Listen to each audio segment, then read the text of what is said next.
Em nome do Pai, do Filho e do Espírito Santo. Amém. Doutrina católica, tradição e magistério. Meditação. O plano maçônico para a destruição da Igreja Católica.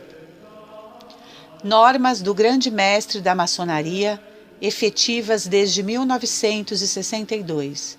Publicado na seção História da Revista Teológica número 14. Março e abril de 1998, páginas 22 a 25, Edizione Segno, Udine, Itália. Todos os confrades maçons terão que referir sobre os progressos dessas decisivas disposições, reelaboradas em outubro de 1993, como plano progressivo para o passo final. Todos os maçons ocupados na Igreja têm que acolhê-la e realizá-las. É preciso lembrar, antes de tudo, aos católicos que a fé e a doutrina da Igreja é insuperável e completa, herdada dos profetas e dos apóstolos, reveladas por Deus, confirmada pela tradição dos santos padres, doutores e santos, confessada pelo sangue dos mártires e guardada pelo sagrado magistério. Não é preciso buscar coisas novas para alimentar o espírito, uma vez que o próprio Senhor nos oferece a sua palavra e o seu próprio corpo na Eucaristia. A Igreja Católica, historicamente, se opõe radicalmente à seita maçônica devido aos princípios anticristãos, libertários e humanistas maçônicos. O primeiro documento católico que condenava a maçonaria datava de 28 de abril de 1738. Trata-se da bula do Papa Clemente XII, denominada In Eminenti Apostolatus Specula. Após esta primeira condenação, surgiram mais de 20 outras, sendo que o Papa Leão XIII foi um dos mais ferrenhos opositores desta seita, sociedade secreta, e sua última condenação data de 1902, na encíclica Annum Ingresse, endereçada a todos os bispos do mundo, em que alarmava da necessidade urgente de combater a maçonaria, opondo radicalmente essa sociedade secreta ao catolicismo. O último documento oficial de referência é a Declaração sobre a Maçonaria, assinado pelo então prefeito da Congregação para a Doutrina da Fé, cardeal Joseph Ratzinger, depois Papa Bento XVI e hoje Papa Emérito, em 26 de novembro de 1983. O texto afirma que permanece imutável o parecer negativo da Igreja a respeito das associações maçônicas, pois os seus princípios foram sempre considerados inconciliáveis com a doutrina da Igreja e por isso permanece proibida a inscrição nelas. Os fiéis que pertencem a associações maçônicas estão em estado de pecado grave, mortal, e não podem aproximar-se da Sagrada Comunhão. Monsenhor Ricardo Domingos Liberali, em seu livro Horas de Combate, na página 161, diz o seguinte sobre a seita maçônica. A maçonaria é uma seita judaica anticristã. Se havemos de seguir a um judeu, seja então Jesus, o Filho de Deus, e não os judeus que mataram a Cristo, os quais, com a maçonaria, filial da Cabala e do Kaali, querem dominar os cristãos menos avisados, fazendo-os praticar um papel miserável, de serem cristãos e agirem contra Cristo. É o cúmulo. O impactante, assustador e tragicamente realista texto abaixo foi publicado na Itália no ano de 1998, na Revista Teológica. A sua leitura nos faz perceber tristemente quantas realidades deste texto já se fazem presentes dentro da Igreja hoje em dia, infelizmente. O inimigo se infiltrou de forma muito forte, a fumaça de Satanás, a que se referiu o Papa Paulo VI, à época final do Concílio Vaticano II, porque não foram combatidos e ainda não são, e agora menos ainda, até porque a grande maioria se uniu aos inimigos neste diabólico plano de destruição da Igreja de Cristo. Acho que vale a pena a leitura e profunda meditação. A seita maçônica, inimigo de Deus e da Igreja, não dorme nunca. Nós, como católicos, que temos por obrigação defender nossa fé, também não podemos dormir, assim como nosso Senhor não dormiu no Monte das Oliveiras. Bastaria examinar o que dizia o modernismo e o que repetiram os seus herdeiros, os teólogos da nova teologia, para ser possível prever o que aconteceria na Igreja, caso esses teólogos da nova teologia fossem chamados a opinar sobre as reformas da Igreja no Concílio Vaticano II. Esses teólogos não só foram chamados como peritos conciliares, como de fato acabaram por dominar as comissões conciliares e influírem profundamente nos textos proclamados pastoralmente. Aliás, sendo eles modernistas, eles eram contrários a qualquer proclamação dogmática por parte da Igreja. Por isso, aconselharam que o Concílio Vaticano II tivesse apenas um caráter pastoral e jamais dogmático e infalível. O que é veridicamente trágico é que os abusos da missa chegaram a tal ponto que o cardeal Ratzinger falava em anarquia litúrgica. A missa de São Pio V, que a Igreja celebrara durante 2000 anos, era muito solene e cheia de símbolos. Era plena de majestade e principalmente consistia na renovação do único e mesmo sacrifício de Cristo no Calvário, coisa que se procura hoje negar ou colocar à sombra e no esquecimento, reduzindo a missa a um mero banquete ou a um simples memorial, sem sacrifício propiciatório. Por isso a intenção da destruição total do rito verdadeiro, da Santa Missa de sempre. Assim como o Senhor Deus arranca escravos de outras filiais do inferno, também Deus há de salvar alguns deles das trevas e dos grilhões da maçonaria, onde imperam a ganância pelo dinheiro, a idolatria à criatura humana, a imundície da hipocrisia e a inutilidade da justiça própria e principalmente o ódio a Deus e à sua Igreja. E ainda toda sorte de pecados que serão trazidos à luz no grande dia, quando Deus julgar a maçonaria, assim como fez com Sodoma e com Gomorra. Portanto, antes de buscarmos coisas novas e perigosas para a nossa vida espiritual, ou que põem em risco a nossa própria salvação eterna, vamos antes aprender o que devemos no seio sagrado e puro da nossa Santa Mãe Igreja. Além do mais, é preciso lembrar que a principal virtude do católico é a obediência à Santa Igreja, chamada de Mater et Magistra, Mãe e Mestra. É necessário que os fiéis conheçam e vivam a verdade da doutrina em sua inteireza e não se deixem enganar pelo relativismo reinante, antes aprendam bem a doutrina e deem um verdadeiro testemunho de sua fé. Aderir à maçonaria é um pecado gravíssimo, assim como gravíssima é a omissão dos bispos e padres que não instruem seus fiéis a respeito deste tema. Rezemos também para que a Santíssima Virgem, São José e São Miguel Arcanjo desterrem de dentro da Igreja de Cristo toda a tropa de padres, bispos e cardeais maçons ou submissos à maçonaria que nela estão infiltrados para incutir o relativismo, confundir os católicos combatendo a doutrina perene e favorecendo tudo e todos que fomentam a revolução. A espantosa crise na qual a Santa Igreja está mergulhada desde o Concílio Vaticano II, bem como a sua constante e não menos surpreendente autodemolição, recomendam a leitura das preciosas informações deste texto para a compreensão profunda desta trágica situação.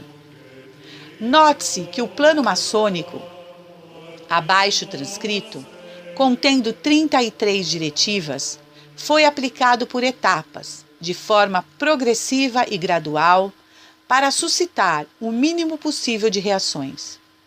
Constata-se que praticamente todo ele já foi posto em prática pela maçonaria eclesiástica. Eis o texto. 1. Removam de uma vez por todas a São Miguel, protetor da Igreja Católica, de todas as orações ao interior e ao exterior da Santa Missa. Remover suas estátuas, afirmando que elas apartam da adoração de Cristo. 2. Removam os exercícios penitenciais da Quaresma, como a abstinência de carne às sextas-feiras e também o jejum. Impeçam cada ato de abnegação.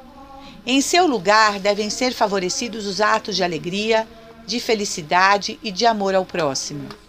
Digam: Cristo já mereceu por nós o paraíso, e cada esforço humano é inútil. Digam a todos que devem tomar em sério a preocupação por sua saúde. Estimulem o consumo de carne, especialmente de porco. 3. Encarreguem aos pastores protestantes de reexaminar a Santa Missa e de dessacralizá-la. Semeiem dúvidas sobre a real presença de Cristo na Eucaristia e confirmem que a Eucaristia, com maior aproximação à fé dos protestantes, é somente como pão e vinho e compreendida como um puro símbolo. Disseminem protestantes nos seminários e nas escolas. Falem de ecumenismo como caminho para a unidade.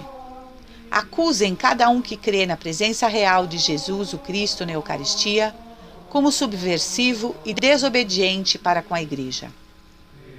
4. Proíbam a liturgia latina da missa, adoração e cantos, uma vez que eles comunicam um sentimento de mistério e de respeito. Apresentem-no como feitiços de adivinhos.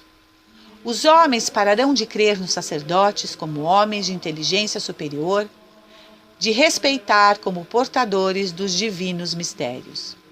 5. Pretendam as mulheres como sacerdotisas. Apresentem a coisa como se fosse uma ideia democrática. Fundem um movimento de libertação da mulher. Quem entra na igreja tem que vestir vestidos descuidados para sentir-se nela como em casa. Isto debilitará a importância da Santa Missa. 6. Afastem os fiéis de receber de joelhos a comunhão.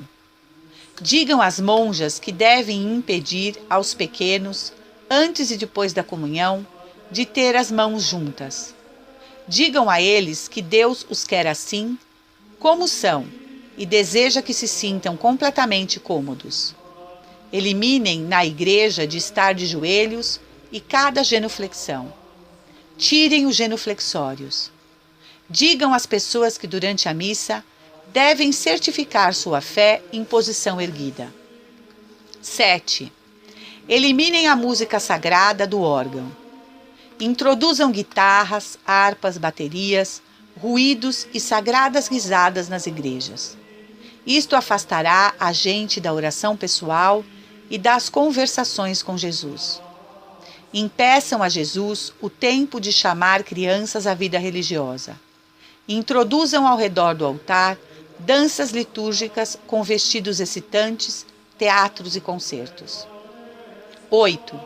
Tirem o caráter sagrado aos cantos da Mãe de Deus e de São José. Indiquem sua veneração como idolatria. Convertam em ridículos os que persistem. Introduzam cantos protestantes. Isso dará a impressão que a Igreja Católica, por fim, admite que o protestantismo é a verdadeira religião, ou ao menos que ele é igual à Igreja Católica. 9. Eliminem todos os hinos a Jesus, uma vez que eles fazem pensar a gente na felicidade e serenidade que deriva da vida de mortificação e penitência por Deus desde a infância. Introduzam cantos novos somente para convencer a gente que os rituais anteriores de algum modo eram falsos. Assegurem-se que em cada missa ao menos um canto pelo qual Jesus não seja mencionado e que, em vez, fale somente de amor para os homens. A juventude será entusiasmada ao sentir falar de amor para o próximo. Anunciem o amor, a tolerância e a unidade. Não mencionem a Jesus, proíbam cada anúncio da Eucaristia. 10. Removam todas as relíquias dos santos dos altares e sucessivamente também os altares mesmos.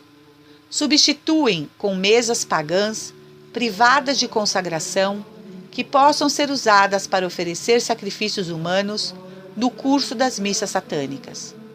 Eliminem a lei eclesiástica, que quer a celebração da Santa Missa somente sobre altares que contenham relíquias. 11. Interrompam a prática de celebrar a Santa Missa na presença do Santíssimo Sacramento no tabernáculo.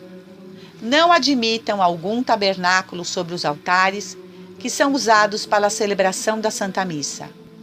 A mesa deve ter o aspecto de uma mesa de cozinha. Deve ser transportável para expressar que ela não é absolutamente sagrada, porém tem que servir para um dobro objetivo, por exemplo, de mesa para conferências ou para jogar cartas. O sacerdote não tem que estar nunca de joelhos durante a missa, nem fazer genuflexões. Nas comidas, de fato, não se ajoelham nunca. A cadeira do sacerdote tem que ser colocada no lugar do tabernáculo.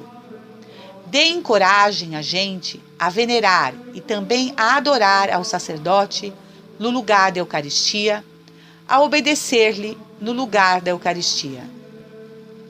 Digam a gente que o sacerdote é Cristo, seu chefe. Coloquem o tabernáculo num local diferente, fora da vista. 12. Façam desaparecer os santos do calendário eclesiástico, sempre alguns em tempos determinados. Proíbam aos sacerdotes de falar dos santos, exceto aqueles mencionados pelo Evangelho. Digam ao povo que eventuais protestantes, talvez presentes na igreja, poderiam escandalizar-se deles. Evitem tudo aquilo que molesta os protestantes. 13. Na leitura do Evangelho, omitam a palavra santo. Por exemplo, em lugar de Evangelho segundo São João, digam simplesmente Evangelho de João. Isso fará pensar a gente de não ter o dever de venerá-los mais. Escrevam continuamente novas Bíblias até que elas sejam idênticas àquelas dos protestantes. Omitam o adjetivo santo na expressão Espírito Santo. Isso abrirá o caminho. Evidenciar a natureza feminina de Deus como a de uma mãe cheia de ternura. Eliminem o emprego do termo pai. 14. Façam desaparecer todos os livros pessoais de piedade e destruam-no. Por conseguinte, desaparecerão também as ladainhas do Sagrado Coração de Jesus, da Mãe de Deus, de São José, como a preparação à Santa Comunhão. Supérfluo, inclusive, se tornará a ação de graças depois da comunhão. 15. Façam também desaparecer todas as estátuas e as imagens dos anjos, porque tem que estar entre nossos pés as estátuas de nossos inimigos? Definam-los mitos ou contos de boa-noites. Não permitam o discurso sobre os anjos, uma vez que chocaria os nossos amigos protestantes. 16. Revoguem o exorcismo menor para expulsar os demônios. Empenhem-se nisto, anunciem que os diabos não existem. Expliquem que é o método adotado pela Bíblia para designar o mal e que sem um malvado não devem existir histórias interessantes. Em consequência, a gente não crerá na existência do inferno, nem temerá de poder se cair nele. Repitam que o inferno não é outra coisa que estar longe de Deus e que não é uma coisa terrível. Este se trata, no fundo, da mesma vida que na terra. 17. Ensinem que Jesus era somente um homem que teve irmãos e irmãs e que odiou aos que tinham o poder. Expliquem que ele amava a companhia das prostitutas, especialmente de Maria a Madalena, e que não soube o que fazer com as igrejas e sinagogas. Digam que aconselhou de não obedecer aos chefes do clero. Digam que ele foi um grande mestre que se desviou do caminho quando negou obediência aos chefes da igreja. Desacreditem o discurso sobre a cruz como uma vitória. Ao contrário, apresentem-na como um fracasso. 18. Lembrem-se que podem induzir as monjas à traição de sua vocação se dirigem à sua vaidade, atrativo e beleza. Façam trocar o hábito eclesiástico e isso as levará naturalmente a jogar no lixo seus rosários. Revelem ao mundo que tem dissensão em seus conventos. Isso dissecará suas vocações. Digam-lhes que não serão aceitas se não renunciam ao hábito.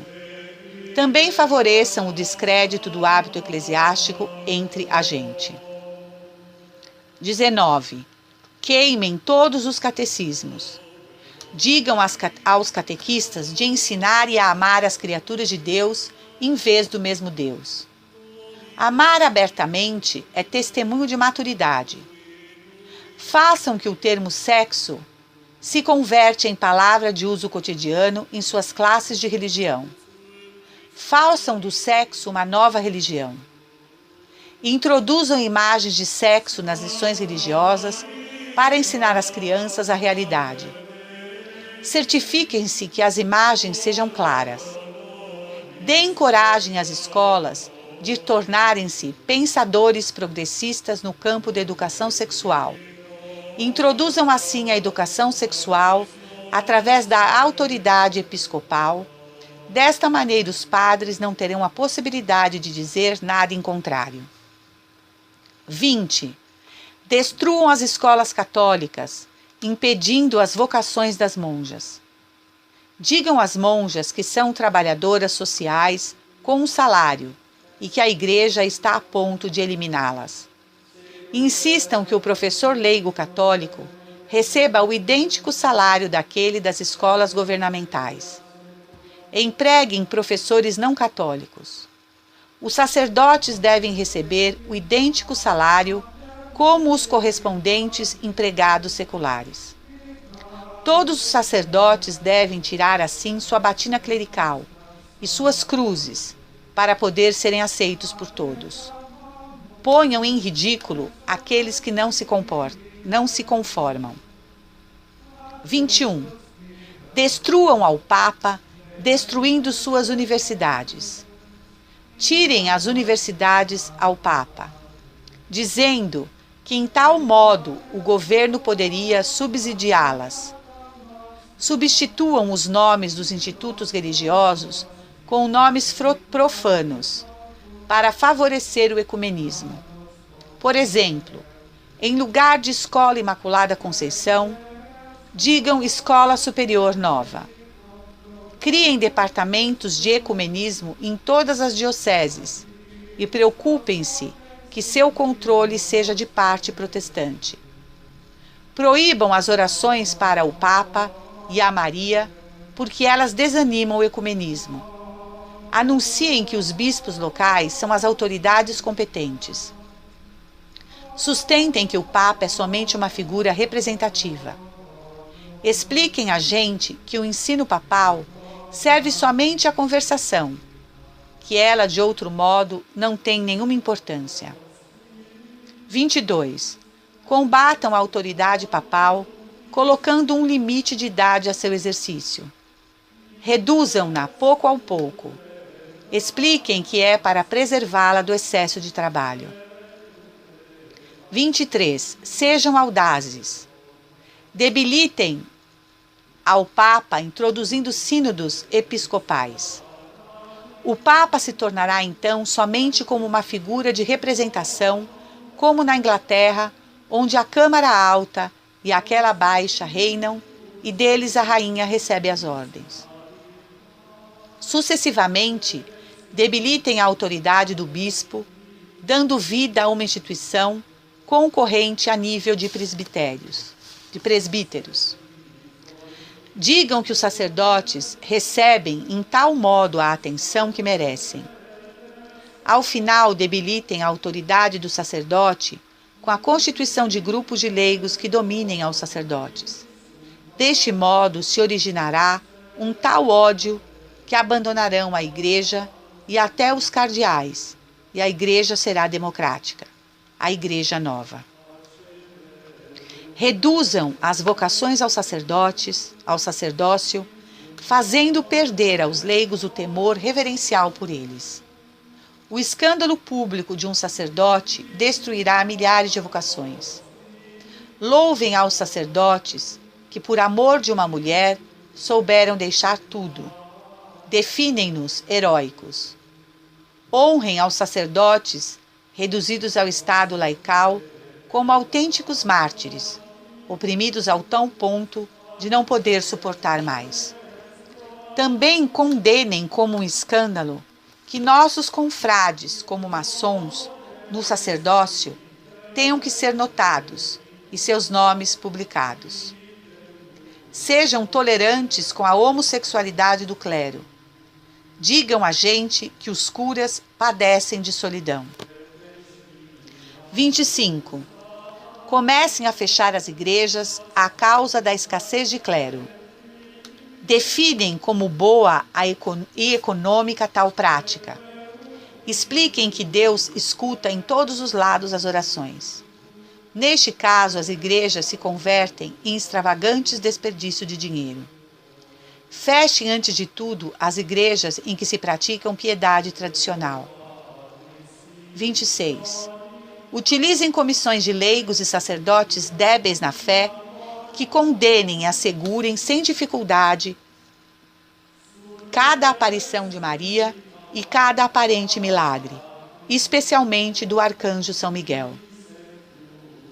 Denominem obediência o respeito à autoridade, se alguém obedece às revelações ou se alguém reflete sobre elas.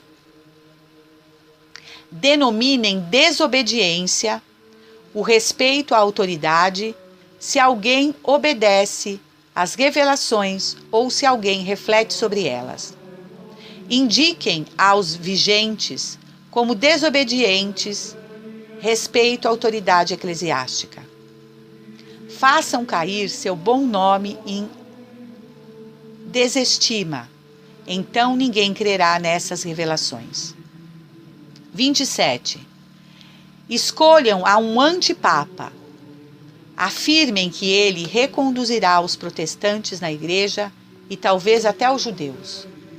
Um antipapa poderá ser eleito se fosse dado o direito de voto aos bispos. Então muitos antipapas serão eleitos, assim que será instalado um antipapa como compromisso. Afirmem que o verdadeiro papa é morto.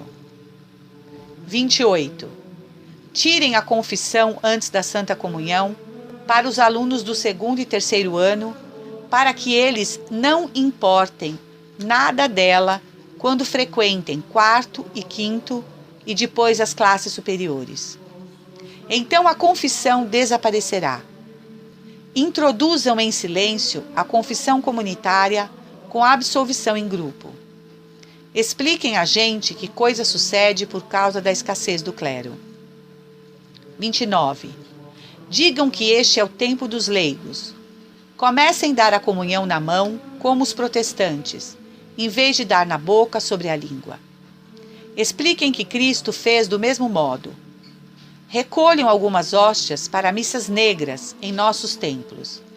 Depois distribuam no lugar da comunhão pessoal uma taça de hóstias não consagradas que se podem levar consigo a casa.